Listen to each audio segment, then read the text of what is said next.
The information provided on this podcast is for general information purposes only and is not intended as a substitute for professional medical advice, diagnosis, or treatment.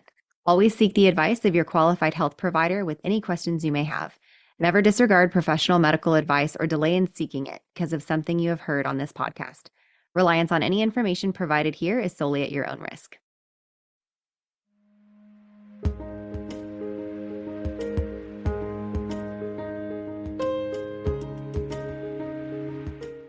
Welcome! This is Birth, baby! Your hosts are Sierra Morgan and Samantha Kelly. Sierra is a birth doula, hypnobirthing educator, and pediatric sleep consultant. Samantha is a birth doula, childbirth educator, and lactation counselor. Join us as we guide you through your options for your pregnancy, birth, and postpartum journey. Today we have Meagan with us. She's a full-spectrum doula, student midwife, and childbirth educator. Following the home births of her 3 children, she shifted her career to birth work and now helps families find joy and flow in their birth journeys. Meagan's approach is caring, intuitive, and education-focused. She believes deeply in the power of birth to transform women and families and strives to bring deeper connection and trust to families in the birthing room. Thanks for being with us today, Meagan. You're welcome. Thank you so much for having me. We're so excited to have you here. Meagan and I served together on the board for our doula organization a couple years ago, I guess now, or a year ago. I don't even know how long it's been. And it feels a little bit like we kind of went through the fires of Mordor together. Yeah, so we kind of went through our own labor and birth together. We did. So we're really bonded. So I'm very excited to talk about all of this with you today. And Meagan used to be on the Empowered Beginnings team as a doula back in the day. So it's very exciting for me to kind of have this full circle. And she's gone on to do her own things. And now she's here to talk with us. I love it. Yeah, and we're so excited for you to get into midwifery so we can start working together with you as a provider. Get on it. So exciting. So tell us about you and your journey into birth work. So I was a mechanical engineer for about 15 years before shifting into doula work. As you mentioned, I had 3 kids, all born at home. The first one was born in 2010. And after his birth, I really struggled postpartum with, breastfeeding issues and sleep issues and mostly just feeling really lonely. And I always I think I had a spark back then that, if I ever did anything different with my life, I would help other parents through this transition from, person to mother or father. And fast forward 10 years, 2 more kids, continuing to work, didn't have time to do, think about anything, much less do anything different to forward my career. Our wonderful babysitter mentions that she's moving to LA to do doula training. And while she's talking about it, there's just like sparks going off in my heart. And it was like, oh, this is what I was meant to do. So within like 2 weeks, I was signed up for full spectrum doula training with DTI, really intending to be a postpartum doula because that was kind of my passion. But I did the full spectrum work because I had 2 pregnancy losses along the way. And I wanted to be able to support different life events, reproductive events throughout. So, and sorry for people who don't know what a full spectrum doula is, because I don't know if we've actually talked about that on here before, but what is a full spectrum doula? What does that mean? So we're basically trying to support the entire reproductive life of a person. That can be anything from, infertility to pregnancy loss to even gender changing, pregnancy through postpartum. So anything that has to do with someone's sexuality and reproductive life, we're trained to support. So, so thinking that I would go in. That was an awesome description. Yeah. So thinking that I would go in and just do like postpartum work, I had to attend my 2 births to certify, and I'm in the birth room and I'm just like loving it, just loving the energy of the birth room. And I don't know, I don't want to say that there's problem solving in birth, but like maybe that's the thing that kind of sparks my engineer heart in the birthing room is kind of like, I get that. It's almost like a puzzle. And it is. I am more of a type A personality too. And I think that that's also what I enjoy about it. You really have to use your brain, even though you're quiet in the corner sometimes. Yes. And sometimes that is like, do I need to be quiet in the corner or do something different right now? So yeah, I think that's really like, people are like, engineer to doula. That's a weird transition, but I'm like, it's kind of similar. That's kind of where my thread goes. I don't know.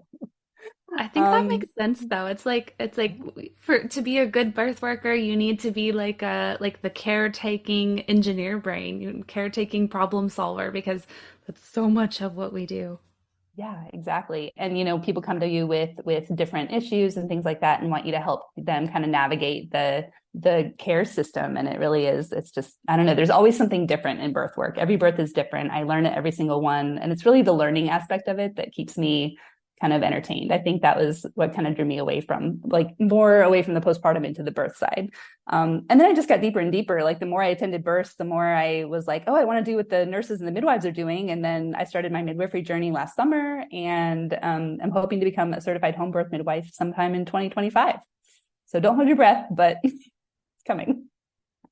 We're so excited for that. We're holding our breaths, even though you're telling us not to, because we're so excited. You're going to be amazing as a midwife. That's really awesome, though.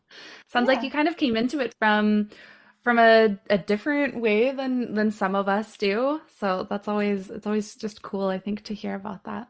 Yeah. Yeah, everyone's story is so different in how they get into birth work. And then so you did the birth doula portion, you're now going and doing the midwifery portion. And I know you have a million certifications between their trainings and all sorts of things.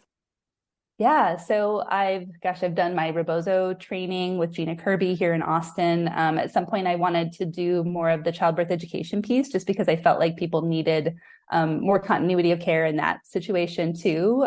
So really, I got my hypnobirthing educator certification last year. And then something about Ecstatic Birth really appealed to me. I found her kind of at the end of my first year of being a doula, and just it was mind blowing thinking about shifting our birth culture from one of like pain and suffering to actual joy and pleasure in the birth experience. And just everything I've been learning in that program over the last 18 months is just, I mean, it's like mind blowing every step of the way. So what is ecstatic birth? What does that mean? Yeah, you're going to need to define it. Yeah. So the way my teacher is Sheila Kamara Hay, and the way she defines it is it's just thinking of an ecstatic experience. So an ecstatic experience can be anything. It usually involves something physical, some sort of physical trial, something mental, and also has a spiritual component. So if you think about it, this can be anything from sex to birth to even some religious and spiritual practices. Note that I didn't say it was going to be easy. A lot of ecstatic experiences are hard along the way. Think of something that like some physical trial that you've maybe signed up for, say running a marathon, climbing to the top of a mountain or something. You might struggle along the way. You may have moments where you wonder if you can complete it. But when you get to the end, when you're standing at that finish line, when you're standing at the top of a mountain and those endorphins are kind of running through you, that is that ecstatic feeling. So that's how we define ecstatic birth. This is so interesting to me because with hypnobirthing, because I'm also an educator, you know, I taught my first class of a series last night, and I always talk about how I kind of want to throw the word pain out the window because not everything has to be pleasure or pain. And then if I asked them to scan their body right now and they had to choose, are you in pleasure or are you in pain? Most people would choose pain if they were asked and had to scan their body.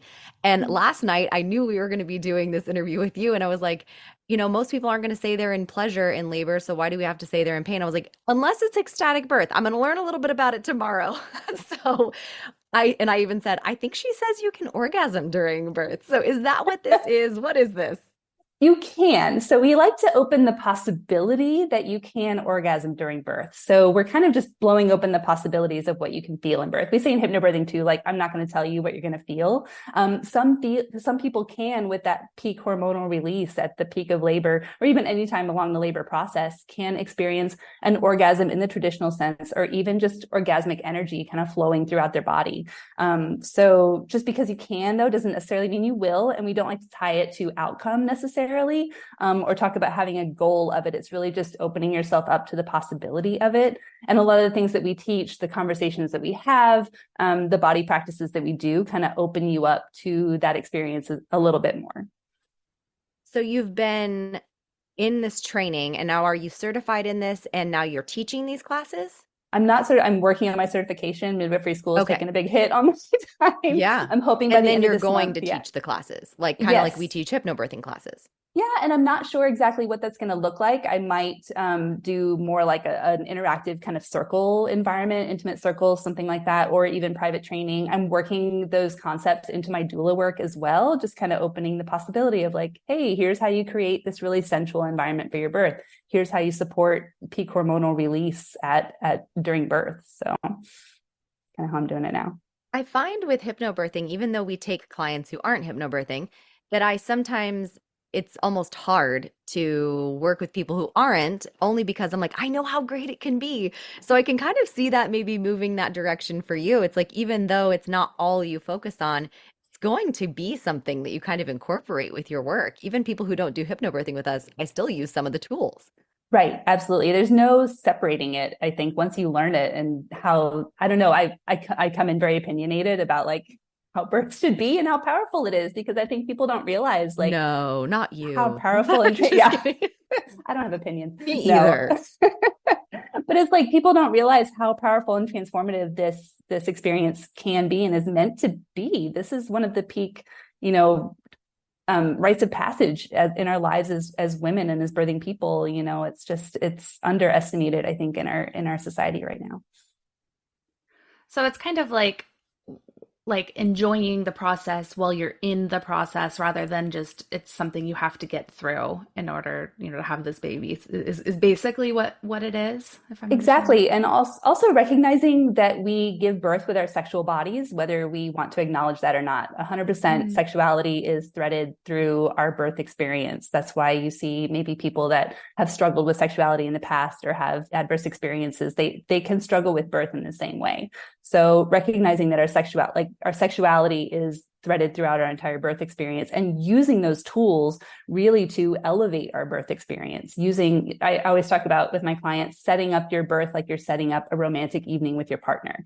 That's the environment that we want to have to support our birth, because it really should be. You can't open up, you can't give birth in front of strangers or in an environment that's really not set up to support that.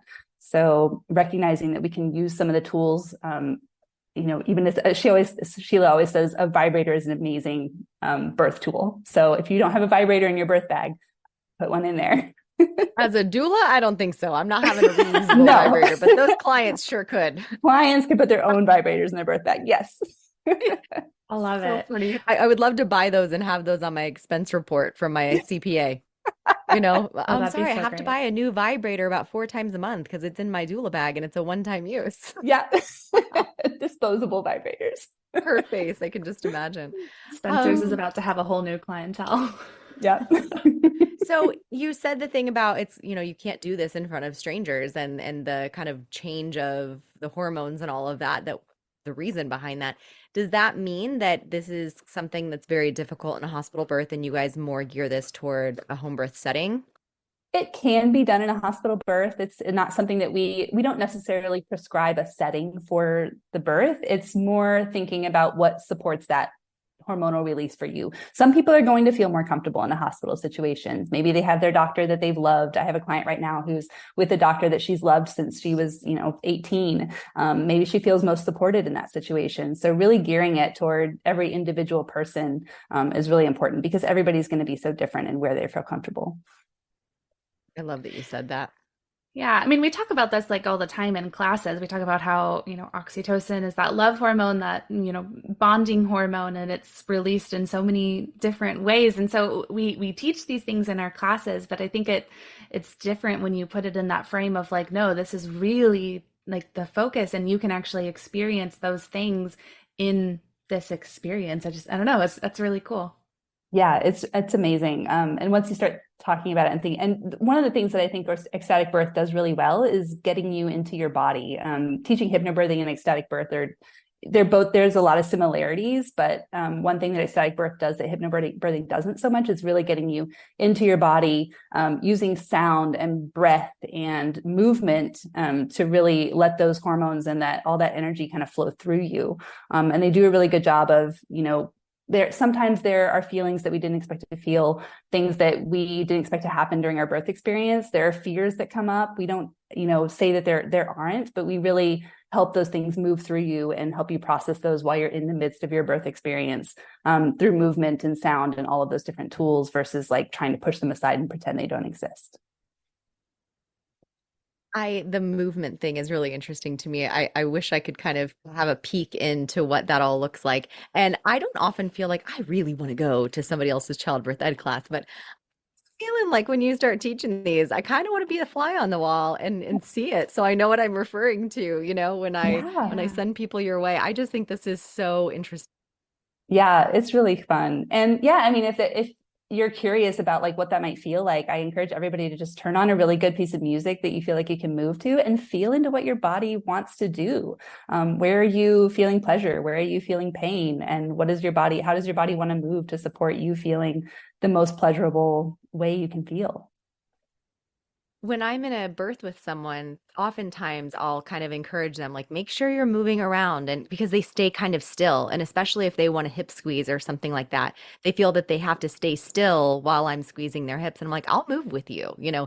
move whatever way. So I love that you're practicing that during pregnancy, because some people do get a little bit shy or feel weird about doing that when they're in labor, although their body is instinctively telling them to do so. Exactly. And part of like our job as doulas too, and this is what I learned through my training as well, is like we are in that hormonal flow with them, right? Like you can't be in the birthing room and not have high levels of oxytocin in your own body. So something that I really learned and has been really mind-blowing for me is like developing my connection just kind of intimately with them. And I'm really like, I feel like sometimes I'm just in it with them. You know how we're all pushing with them when they're pushing? There's not a birth worker in the room or somebody who hasn't had a baby before that's not pushing with a pushing mom. Absolutely. Right. Yeah. So yeah, just being in it. And so when they're moving, you're kind of like moving the same way and you're kind of like enjoying the music with them. And, I think that really adds to the oxytocin in the room when you're also producing it. Definitely. So are these classes meant to also be like a comprehensive childbirth education class, or is it kind of like a add-on to other classes that you would take? It can be, and it depends. I think everyone has a different amount of things that they want to or need to learn about birth. To be honest, I no longer think everyone needs to know everything about birth in order to give birth. That it is something that is in our bodies. It is innate. And sometimes the less you know about it, the easier it is for you to do because you're not developing things that you're afraid of. Sometimes I So think this is why teenagers are really good at it. I've had a couple of absolutely. teenage clients. Those girls just bust out babies, y'all. Like, it's incredible. And they also feel invincible. They're just like in life, younger people feel like they're just nothing can harm them. And it serves them well in birth. And yeah, kind of like a less you know in that situation. Exactly. But I think so many of us are coming to it, especially when we're like in our late 20s and 30s and 40s now, where we've got so many years of like hearing the birth stories, absorbing the media. And it's like, oh, well, this is something that we should be afraid of, that we need to know everything about in order to go into. And there are some situations like maybe navigating a hospital situation where you may have providers that aren't supporting your decisions, things like that, that maybe you do need to go know a little bit more about, but sometimes not knowing is the best thing for you. I was different. I needed to know everything. So I I get also those need type to A know mamas, everything. right? So yeah, and I haven't decided how much of that kind of physiology. This is where I think hypnobirthing does a really good job, is like integrating the physiology into the class. And I haven't decided how much of that I'm really going to share. And maybe it's case by case how much people want to know. Yeah, that's so cool. I mean, I could see it both ways, right? Where you can do it as like an add-on, and we've done like the traditional birth class, and then I want to learn these other concepts that are just so wildly different. Or like in hypnobirthing, Sierra teaches the whole thing, and it's not really beneficial for you to go take another class after you've done hypnobirthing because it can change some of the language and different things like that. So I definitely see both sides, and I would imagine it would be very much person by person. Some people want and need to know everything, and maybe that's best for them in the birth that they're planning, and others Mm-hmm. maybe not so much. So how can partners support ecstatic birth? What does that look like for them? I love this question. Partners should be in there learning with their birthing parent, basically. And I want them learning a lot of things. A lot of times partners are coming to the birth with a lot of fears and stories and things like that. And it's the birthing parent that's kind of dragging them along, and come over here, and this is what I want to do. So partners really need to get in there and learn as well, right along with the birthing person, and learn about physiology and what best supports their laboring partner and therefore the baby. We believe in midwifery that when the mom is happy, the baby is happy. So that's, something that's really important. I also love to encourage partners that their job is to protect and create that wonderful, juicy birthing environment that allows the laboring person to get really sensual and open. So, that starts from within, really dealing with your own fears so that you can come to the birth in the most supportive way possible and really be present with your partner. And that also extends to protecting the energy in the birthing room, whether that's bouncing family members or that unsupportive nurse or something like that. So really protecting that birthing energy, and also just love on her. I tell all my doula clients, like, just love on her and treat her like the queen that she is, because she is a queen in this moment and beyond. So that's the best thing you can do, is just be really present and loving, a lot of touch if she wants it, and just, do whatever you do on a date night. Again, I love this so much that you're practicing and talking about these things prenatally, because sometimes, the doula's prescription in labor is, all right, I'm going to walk out, and whatever happens behind this closed door has nothing to do with me. And I'll kind of hold space in the hallway to make sure nobody comes in. And we've had some clients who have gotten very intimate in their birthing space, and not everybody is comfortable with it, though. And talking about it prenatally normalizes that a little bit. And some partners are just kind of afraid and don't know what is okay to do, don't know, where that boundary is and what's safe to do. So that's really great that you're having that conversation so that it's not so foreign in the moment. I hope so. And that's the hardest thing, I think, about integrating ecstatic birth into our current birth culture, is that it is so foreign. And you start talking about sex and birth and people are like, that doesn't sound right. Why would I close the door and shut the midwife out or shut the doctor out? And it's like, well, that's what's going to facilitate the most pleasurable and the most successful and fastest birth, honestly. It's kick us out, be undisturbed, have a dark space, I know a doula that was in there and they didn't kick her out. They just started doing some things and she was like, just go on a walk. So, hey, it's okay to kick us out. You can ask for some privacy. You can have space. I love that description of do what you do on a date night, because that looks different for everybody. And that's, that can be intimacy in a lot of different ways. Like, some people are, just holding hands and doing lots of like words of affirmation and, maybe bringing flowers or giving a gift or something. And then other people are like making out in the corner of the bar. And that's great. That's not for everybody, but you're so right. That's such a great point, Sam, because my husband during my labor was like tickling my back, holding my hand, and that is intimacy for us. And he's not an overtly, intimate person, especially not a PDA kind of person. So that would have been very weird for him to do. And it would have made me uncomfortable because that's just not him. So that is such a great description. Yeah. And I love that, individualizing it to every single person. It does look different for everybody. Maybe it's snuggling and watching movies that makes you feel really loved and, juicy and all of that stuff. It's, everybody's juicy. So different. What a great word. Juicy. Juicy. Birth is juicy. You've said that a couple times now. I like it. That's awesome. Yeah. I just think it's really beautiful. And I think that gives them something to practice in that, pregnancy period, and also gives you at least just a baseline of where you can be as far as supporting your partner in their ecstatic birth. So it's beautiful. I love it. Love it. And I always say, practice on those date nights. Whatever helps you relax into the hormones of sex are going to help you relax into the hormones of birth, whether that's, low lighting, maybe it's going out, maybe it's music, maybe it's smells, things like that, food, anything that helps you get into that mood is going to help you get into the mood for birth.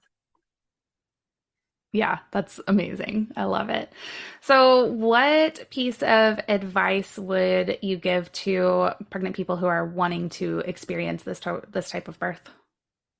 I think my number one piece of advice right now is to just learn about your physiology and what is going to support your best birthing experience and your hormonal release, whether that's, having a really undisturbed labor to skin with your baby and, having a really undisturbed birth, and what breastfeeding really looks like. I think in our culture, so much advice runs completely counter to our own physiology and our biological design that it's hard for people to really let go of the things that are in their head, the things that they're hearing, and to really get into their bodies and what feels right for them. So I really encourage you to learn about all those things and really support that, maximum oxytocin soup that you should be in during birth and postpartum for your best experience.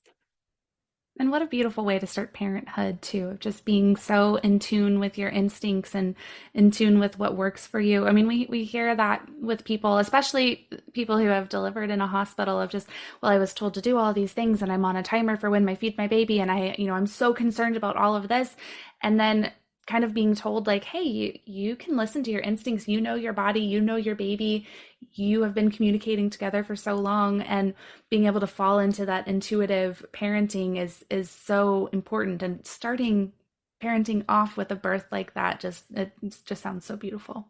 Yeah. And Sarah Buckley has such wonderful work around the hormones of birth and what happens when we kind of block some of the natural physiological processes. And it's just, starting off with that maximum, bonding period and having a birth that gets you on that high, that you believe that you can do anything. And then you go into motherhood and you're like, I can do anything, even if I'm struggling, even if I'm, not sleeping, even if it's hard, I can do this. It's just a completely different paradigm, I think, than our current birth culture likes to tell parents. Well, now that we've had this interview with you and we're putting this out there, everyone's gonna be like, where can I do this? How can I find you? So can you tell people how they can find you? And we'll also put it in the show notes.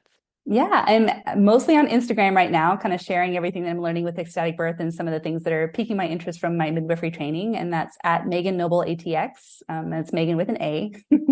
Also, I have a website, meagannoble.com, where you can reach out to work with me as a doula. I do hypnobirthing classes still, or just to chat about things. I'm still working on my offerings around ecstatic birth, whether that's the circles or private training. But reach out if you're interested, and I'm happy to put together something for you or a group of people that's interested. So I feel like it would be a super fun workshop for us to have, like a client workshop where we do one. There are so many different things you could do with this. So I can't wait to see what you come up with. And thank you so much for being here and teaching us all about this. You're welcome. It was super fun. All right. Thanks so much, Meagan. Thank you, guys.